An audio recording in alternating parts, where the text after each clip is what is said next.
Everyone, CST पर आपका स्वागत है। फ्रेंड्स, आज की क्लास में हम डिस्कस करेंगे cross multiplication method of solving linear equation in two variable. Last class में हमने डिस्कस किया था elimination method of solving linear equation in two variable. तो चलिए दोस्तों, स्टार्ट करते हैं आज का सेशन, जिसमें हम क्या सीखेंगे, cross multiplication method. Cross multiplication method के लिए आपको दो फॉर्मूले पता होनी चाहिए। सबसे पहले इसमें एक्स की वैल्यू कैसे निकालते हैं, ये मैंने फाइनल फार्मूला लिखा है। अगर आप चाहते हैं कि मैं आपको डेरिवेशन भी इसकी शो करूं, तो आप वीडियो के नीचे मुझे कमेंट करके बताना, तो मैं डेरिवेशन करके, यानी कि ये फार्मूला किस तरह से फाइंड आउट होता है, वो भी आपके लिए वीडियो अपलोड कर दूँगी। अभी सेशन के लिए मैंने डायरेक्ट फार्मूला लिखा है, जो डिराइव करके हमें फाइनली रिजल्ट गेट होता है। उसमें x is equal to B1C2 minus B2C1 upon A1B2 minus A2B1। y की वैल्यू निकालनी है, तो C1A2 minus C2A1। Denominator same रहता है, A1B2 माइनस A2B1। इसके लिए कंडीशन क्या रहती है, इक्वेशन किस फॉर्म में होनी चाहिए, AX plus BY plus C is equal to 0। यहाँ पे 1 आप लगा सकते हो। A2x plus B2y plus C2 is equal to 0, यानी फॉर्मूला लगाने से पहले इक्वेशन आपकी इस फॉर्म में होनी चाहिए। क्लियर है? तो ये सबसे पहले आपको फॉर्मूला पता होगा, उसके बाद आप इसका सोल्यूशन करेंगे। तो अब हमें सिचुएशन सेम रहती हैं, सिर्फ मेथड चेंज हो जाता है। इक्वेशन उसी टाइप से बनती है जैसे अभी तक हम बनाते आ रहे हैं, सब्स्टिट्यूशन में या एलिमिनेशन में। इसी तरह से इक्वेशन क्रॉस मल्टीप्लिकेशन में बनेगी, सिर्फ सॉल्यूशन करने का तरीका क्या हो जाता है, चेंज हो जाता है। इवन एक क्वेश्चन को आप सब्स्टिट्यूशन, एलिमिनेशन, क्रॉस मल्टीप्लिकेशन से सोल्व करके देखना, you will get the same answer. चलिए तो स्टार्ट करते हैं question 1। 2x plus y is equal to 5। इसको डिराइव करोगे तो क्या बन जाएगी, ये 2x plus y minus 5 is equal to 0। 3x plus 2y minus 8 is equal to 0। Then value लिखेंगे। a1 की वैल्यू क्या है, a1 is equal to 2, b1 is equal to 1, c1 is equal to minus 5। Similarly, A2 is equal to 3, A2 is equal to 3, B2 is equal to 2, C2 is equal to minus 8।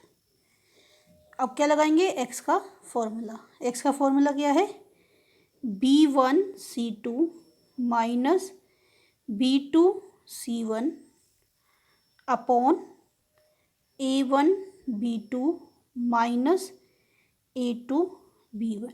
Value put कर दीजिए, सारी value आपके पास हैं। सारी value put करोगे तो क्या आ जाएगा आपके पास, B1 1 है, C2 माइनस 8 है माइनस फॉर्मूले का, B2 2 है, C1 माइनस 5 है upon A1 2, B2 2 minus A2 3, A2 B1 है, ये A2 B1 सोल्व किया आपने। माइनस 8 को 1 से किया, minus 8 minus minus plus 10 upon 2 2 जा 4 माइनस 3। क्या आ गया आपका 2 अपॉन 1, यानी कि x की वैल्यू क्या आ गई, 2। क्लियर है इतना कैलकुलेशन? सीधा फॉर्मूला लगाना है, वैल्यू पुट करनी है और इक्वेशन को सोल्व कर देना है। ठीक है, तो x की वैल्यू क्या आ गई, 2। फाइनली यहाँ लिख देती हूँ मैं अलग से, x इज इक्वल टू 2 मुझे गेट हो गया। अब मुझे क्या निकालना है, y निकालने के लिए क्या पुट कर देंगे, y का फॉर्मूला।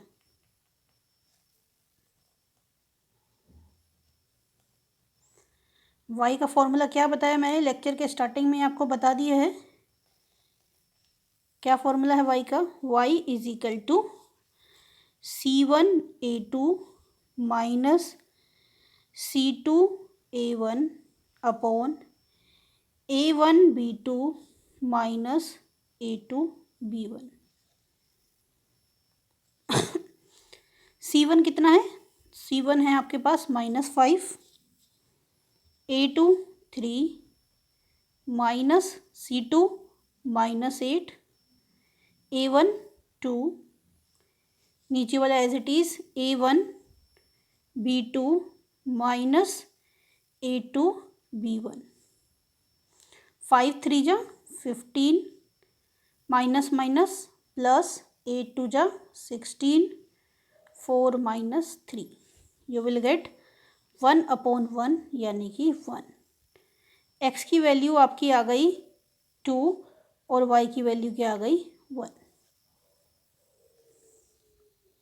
क्लियर है? तो सीधा फॉर्मूला लगाना है और क्या निकाल देना है? आंसर। क्लियर? आई थिंक समझ आ गया आपको तरीका। सिर्फ ये तो और भी इजी है, सिर्फ फॉर्मूला याद होना चाहिए। वैल्यू पुट करो, माइनस प्लस का ध्यान रखो कैलकुलेशन करते समय, you will get the correct answer. चलिए question number 2। For which value of k will the following pair of linear equation has no solution? आपको चैप्टर के स्टार्टिंग में बताया था unique solution, no solution and infinitive many solution. Unique solution की condition क्या थी? One solution, revise करा देती हूँ आपको। और यूनिक सॉल्यूशन के लिए क्या था? A1/A2 does not equal to B1/B2। ठीक है। मैनी सॉल्यूशन के लिए A1/A2 is equal to B1/B2 is equal to C1/C2। और नो सॉल्यूशन के लिए A1/A2 is equal to B1/B2 does not equal to C1/C2। ये किसके लिए था? नो सॉल्यूशन के लिए। ये मैनी सॉल्यूशन के लिए। याद आया कि मैंने पीछे लेक्चर आपने सारे देखे हों तो स्टार्टिंग में ये लेक्चर करा चुकी हूँ। ठीक है, तो हमें क्या कह रहा है? No solution. नो सॉल्यूशन कह रहा है तो नो सॉल्यूशन का क्या होगा? A1 for no solution A1/A2 equal to B1/B2। उसी से हमारा काम हो जाएगा। A1/A2 equal to B1/B2। A1 क्या है यहाँ पे? 3। A1 है 3, A2 है 2k माइनस 1, B1 है 1 और B2 क्या है? k minus 1। वैल्यू पुट कर देते हैं। A1/A2 is equal to B1/B2। No solution वाली वैल्यू पुट कर दी, क्रॉस मल्टीप्लाई।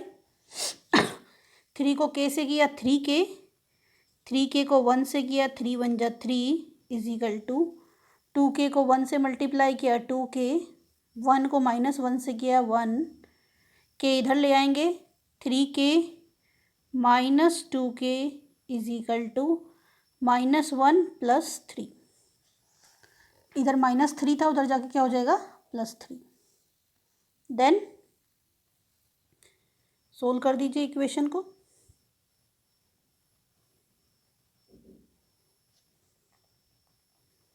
ठीक है, तो क्या बन जाएगा?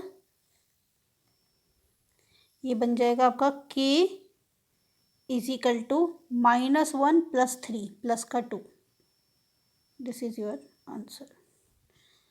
k की किस वैल्यू के लिए आपसे पूछा था? For what value of k will the following pair of linear equation has no solution.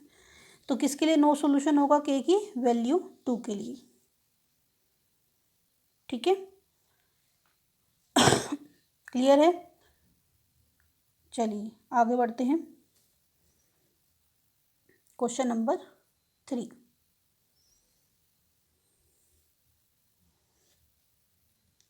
ध्यान से देखना क्वेश्चन। इसमें इक्वेशन बनाना मेन है, अलग अलग सिचुएशन है तो मैं हर एक मेथड में अलग सिचुएशन ले रही हूँ। देखिए हमने फ्रैक्शन वाले क्वेश्चन, एज वाले क्वेश्चन कर चुके हैं, तो यहाँ पे मैंने थोड़े से अलग क्वेश्चन लिए हैं डिस्कस करने के लिए। बाकी आप जो एक्सरसाइज में क्वेश्चंस हैं इस टाइप के आप ट्राई कर सकते हो। सेम उसी तरह से इक्वेशन बनेगी जैसे हमने और सिचुएशंस में बनाई है।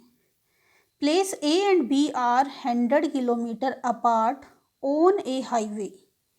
One car start from A and another car start from B. At the same time, if the car travel in the same direction at different speed, they meet in 5 hours. अगर वो same direction में जाते हैं different speed से तो 5 घंटे में मिलते हैं। If they travel towards each other, अगर वो एक दूसरे की तरफ यानी कि अपोजिट डायरेक्शन में चलते हैं तो 1 आवर में मीट करते हैं। What are the speed of the two car. सबसे पहले कंसेप्ट को समझ लीजिए। एक हाईवे है, ये है ए, ये है बी। अगर कारें एक ही डायरेक्शन में, सपोज ये यहाँ से चलनी शुरू हुई और ये चल रही है, ये यहाँ से चलनी शुरू हुई और ये चल रही है, कहीं जाकर ये मिलती हैं 5 आवर्स में। ठीक है, तो यहाँ पे इक्वेशन लगाने के लिए सिचुएशन में क्या लगाना चाहिए, ए ने जितनी डिस्टेंस ट्रेवल किया माइनस जितना बी ने किया, क्या आ जाएगा, जो इन दोनों के बीच का डिस्टेंस था 100। अगर एक डायरेक्शन में चलते हैं तो क्या होगा, distance travel by A minus distance travel by B is equal to 100। और अगर सेम डायरेक्शन में चलते हैं, ये इधर चल रही है, ये इधर चल रही है, कहीं मिलते हैं बीच में, तो क्या होगा, distance travel by A plus distance travel by B is equal to 100। यहाँ पे क्या था, distance travel by A minus distance travel by B is equal to 100। अगर अपोजिट में है डायरेक्शन में तो प्लस कर दीजिए डिस्टेंस के इक्वल, अगर सेम डायरेक्शन में है तो माइनस। क्लियर है। देन क्वेश्चन अराइज होता है, क्या पता होना चाहिए आपको, डिस्टेंस का फॉर्मूला। डिस्टेंस क्या होता है, स्पीड इनटू टाइम।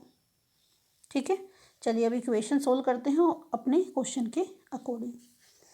लेट, मेरे पास स्पेस छोटा है, साथ के साथ समझ के लिखते जाइए क्योंकि उधर हिंदी इंग्लिश दोनों में क्वेश्चन लिखा हुआ है तो स्पेस अवेलेबल नहीं है। साथ के साथ मैं रब करती जाऊंगी, तो आप जो भी समझते हो साथ बाई साइड बाय पेन और कॉपी लेके बैठो और उसको राइट करते जाओ। लेट स्पीड ऑफ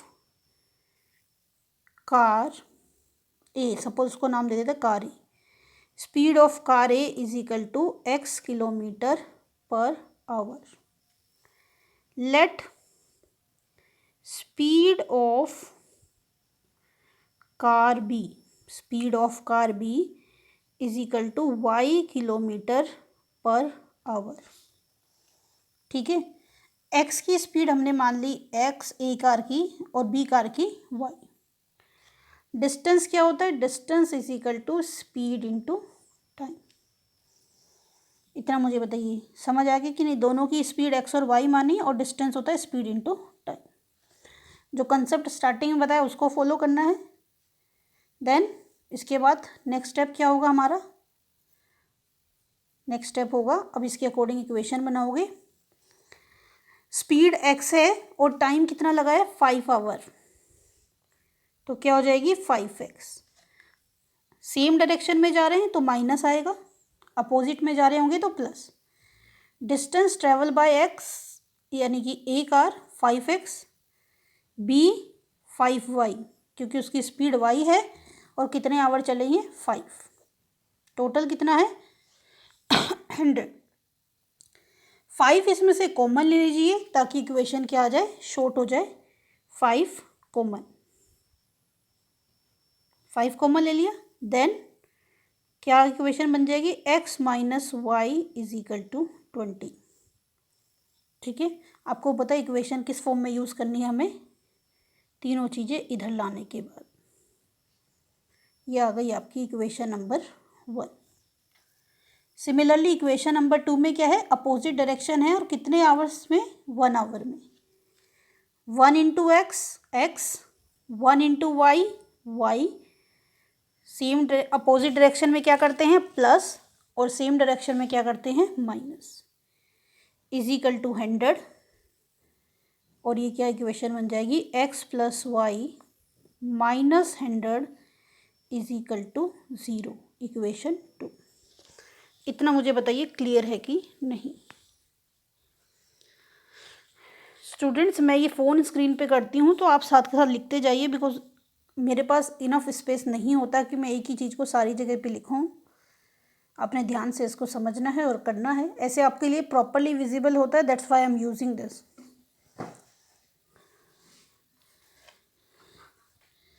ठीक है, x प्लस 100 क्या आ गया, x plus y minus 100 is equal to 0। इसके बाद क्या करते हैं, a1 a2 वो सब चीज़ें राइट करते हैं और उसके बाद क्या करेंगे, फॉर्मूला लगाएंगे।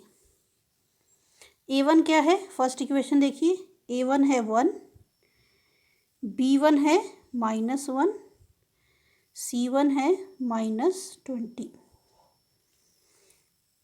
a2 है 1, b2 है 1 और c2 है 100, वो भी कैसा 100, माइनस का 100। क्लियर है। चलिए अब स्टार्ट करते हैं फॉर्मूला लगाना। इसको रब कर देते हैं इक्वेशन को। आई होप आपने नोट कर ली होगी। फॉर्मूला अपना वही एक्स और वाई की वैल्यू का। सबसे पहले हमेशा फॉर्मूला राइट करना है। X is equal to b1c2 minus b2c1 upon a1b2 minus a2b1। Value put करेंगे, b1c2, मैं थोड़ा सा आगे से लिख देती हूँ ताकि मेरे लिए स्पेस कम ना रहे। b1c2 minus b2c1 upon a1b2 minus a2b1। क्या बन गया है, minus minus plus, 100 into 1 100, minus minus plus 20 into 1 20, 1 1 जा 1, माइनस माइनस प्लस 1। इसको करोगे तो क्या बन जाएगा, ये 120 डिवाइडेड बाई 2 कट किया 60, यानी कि x की वैल्यू क्या आ गई 60, यानी कार ए की स्पीड क्या आ गई 60 किलोमीटर पर आवर। लास्ट में लिख देना, speed of car A is equal to 60 kilometre per hour. ठीक है, अब किसकी निकालनी है, y की। x की कैलकुलेशन क्लियर है। अब क्या करेंगे हम, y की कैलकुलेशन कैलकुलेट करेंगे। y का फॉर्मूला लगाइए, y की कैलकुलेशन कर दीजिए। y इज इक्वल टू क्या होगा, y में c1a2 minus c2a1 upon a1b2 minus a2b1। सारी वैल्यू आपके पास हैं, c1 -20, a2 1, c2 -100, a1 1, नीचे वाला as it is a1 b2 same वही रहता है, डिनोमिनेटर में कोई चेंज नहीं होता, b2 माइनस a2b1। क्या हो गया ये, -20 माइनस माइनस प्लस 100 अपॉन 1 + 1, यानी कि 80/2 इज इक्वल टू 40। काट दोगे तो 40 आ जाएगा, यानी क्या लिखोगे, speed of car B is equal to, या speed of car start from B is equal to 40 kilometre per hour. जैसी लैंग्वेज आपने लेट करने में यूज़ की होगी वैसी ही लैंग्वेज आप यहाँ पे यूज़ करें। क्लियर है क्वेश्चन। तो सेम है, एग्ज़ाम में अगर कुछ नहीं लिखा स्पेसिफिकली, अगर लिखा हुआ है कि भाई सब्स्टिट्यूशन करो, एलिमिनेशन करो, क्रॉस मल्टीप्लिकेशन करो, तो आपको वही स्पेसिफिक तरीका यूज़ करना है। इसलिए सारे तरीके की नॉलेज होनी चाहिए। अगर कुछ नहीं लिखा है तो जो तरीका आपको बेस्ट आता है, जिस तरीके से आप अच्छा कर सकते हैं, चाहे एलिमिनेशन हो, सब्स्टिट्यूशन हो या क्रॉस मल्टीप्लिकेशन हो, वो तरीका यूज़ करिए और अपना आंसर फाइंड आउट कर लीजिए, अगर क्वेश्चन में कुछ भी मेंशन नहीं है। लेकिन कई बार लिखा होता है कौन सा तरीके से सोल्व करना है, तो फिर उसके लिए आपको रेडी रहना पड़ेगा, सारे तरीके सीखने पड़ेंगे। Next question, the area of a rectangle get reduced by 9 square unit if length is reduced by 5 units and breadth is increased by 3। अगर लेंथ को 5 कम कर देते हैं, ब्रेथ को 3 से इंक्रीज कर देते हैं, तो एरिया 9 यूनिट से कम हो जाता है। If we increase the length by 3 units and breadth by 2 units the area increase by 67। अगर हम लेंथ को 3 यूनिट से इंक्रीज कर देते हैं और ब्रेथ को 2 यूनिट से, तो एरिया 67 स्क्वायर यूनिट बढ़ जाता है। Find the dimension of the rectangle. आपको रेक्टेंगल की क्या निकालनी है, डायमेंशन, यानी लेंथ एंड ब्रेथ निकालनी है। तो पहले वही एज्यूम कर लेते हैं, let length is equal to x unit, जो भी यूनिट होगी, मीटर सेंटीमीटर कुछ मेंशन नहीं है। Let breadth is equal to y unit, area क्या होता है, लेंथ इंटू ब्रेथ, यानी कि x into y square unit. ठीक है, क्या लगा दोगे, स्क्वायर यूनिट।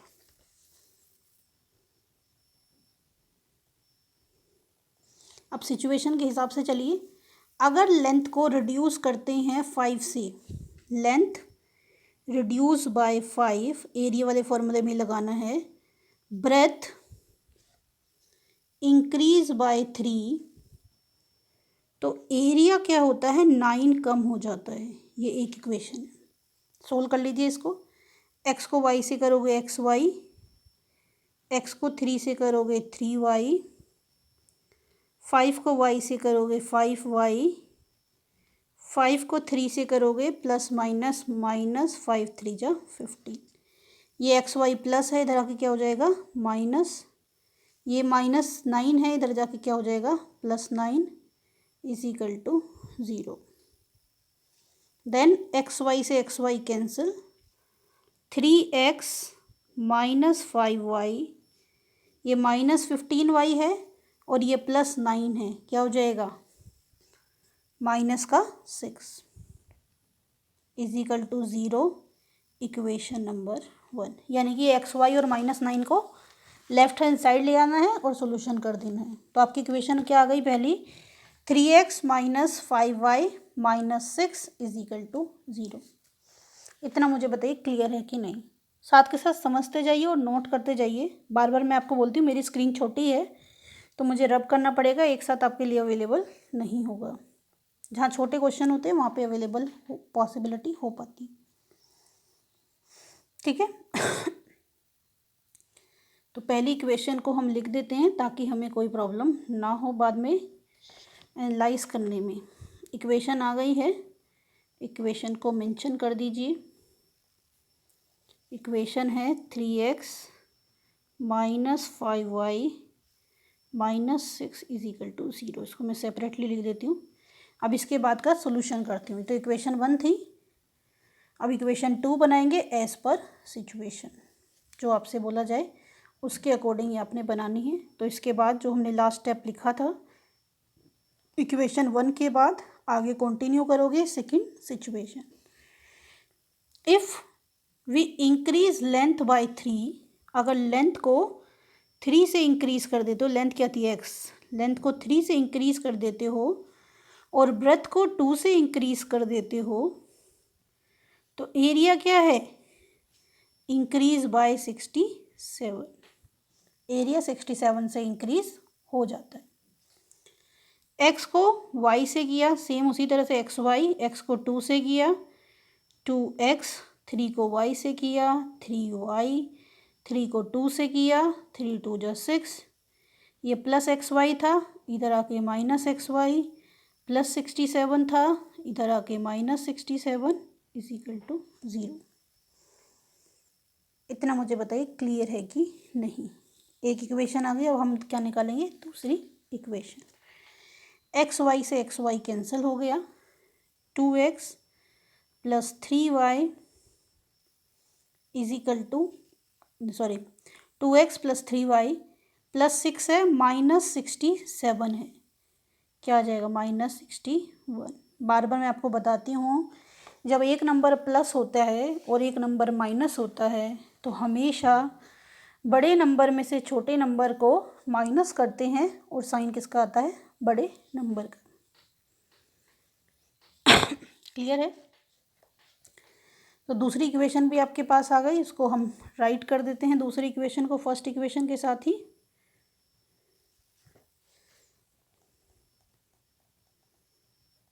और उसके बाद क्रॉस मल्टीप्लिकेशन से क्या कर देते हैं, इसको सोल्व कर देते हैं। 2x plus 3y -61 is equal to 0। यह इक्वेशन छोड़ दूँ आपके लिए, आप सोल्व करिए और मुझे बताइए इसका क्या आंसर आएगा। ठीक है, इक्वेशन मैंने बना दी है, आप सोल्व करिए और इक्वेशन का मुझे आंसर बताइए। दोनों इक्वेशन है, डायरेक्ट फॉर्मूला लगाना है, सब कुछ आपको गिवन है। a1 कितना है, a1 की वैल्यू है 3, a2 की वैल्यू है 2, b1 की वैल्यू है -5, b2 की वैल्यू है 3, c1 की वैल्यू है -6, c2 की वैल्यू है -61। आपके पास क्रॉस मल्टीप्लिकेशन का फॉर्मूला है, आप लगाएंगे और आंसर निकालेंगे। आपको नहीं आता तो आप मुझे बताएंगे, मैं आंसर भी आपको बता रही हूँ। लेंथ आएगी 17 और ब्रेथ आएगी 9। फाइंड आउट करना क्रॉस मल्टीप्लिकेशन यूज़ करके। अगर कोई डिफ़िकल्टी होती है तो आप कमेंट करके मुझे बताइए, I will upload the full solution. बाकी जो मेन बात बताने की है वो मैंने आपको बता दी है। मेन इसमें क्या है, इक्वेशन बनाना। क्लियर है। ठीक है, तो ये था आज की क्लास का लास्ट क्वेश्चन। इससे ज़्यादा आप डाइजेस्ट नहीं कर पाओगे एक दिन में, ना ही समझ पाओगे। अगर आपको आज का सेशन पसंद आया हो तो सेशन को लाइक कीजिए, अपने दोस्तों के साथ शेयर कीजिए। अभी तक हमारा चैनल सब्सक्राइब ना किया हो तो चैनल को सब्सक्राइब कीजिए और बेल आइकन को प्रेस कीजिए। अगर हमारे सब्सक्राइबर, देखिए आप कोई भी आपको सेशन पसंद आता है तो अपने फ्रेंड्स को भेजिए। अगर हमारे 1000 सब्सक्राइबर हो जाएंगे तो हम फिर लाइव सेशन भी कर सकते हैं, जिससे आपको और एडवांटेज इस चीज़ का मिलेगा। आप अपने डाउट हमारी मेल आईडी पर सेंड कर सकते हैं और हमारे टेलीग्राम ग्रुप को भी ज्वाइन कर सकते हैं, फेसबुक पेज को भी ज्वाइन कर सकते हैं। सबके लिंक वीडियो के डिस्क्रिप्शन में अवेलेबल हैं। चलिए दोस्तों, तो मिलते हैं नेक्स्ट सेशन में। तब तक के लिए बाय बाय, टेक केयर।